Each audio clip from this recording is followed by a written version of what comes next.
Hello दोस्तों, नमस्कार। मैं आरती शुक्ला आप सभी के बीच प्यारी सी भजन गीत लेके आप लोग जरूर सुनना और कमेंट बताना मेरी गीत कैसी हैं। मेरे गाने को आप लोग ज़्यादा से ज़्यादा सपोर्ट करना प्लीज़ दोस्तों।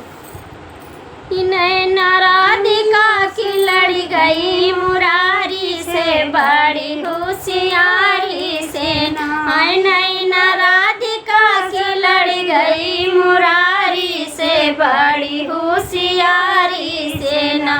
श्याम बासिया बजावे राधा घूंघटा उठावे, श्याम बासिया बजावे राधा घूंघटा उठावे।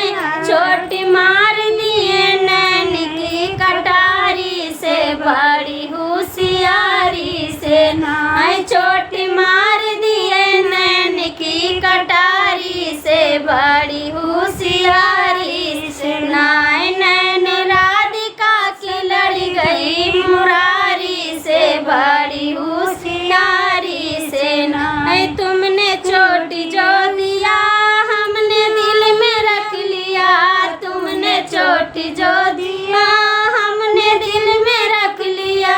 श्याम कहने लगे अपने राधा प्यारी से बड़ी होशियारी से नाय। श्याम कहने लगे अपने राधा प्यारी से बड़ी होशियारी से नाय। नैन राधिका से लड़ी गई मुरारी से बड़ी होशियारी से नाय। भेसी बादल के जनाना श्याम आए बारिशाना, भेसी बादल के जनाना श्याम आए बारिशाना।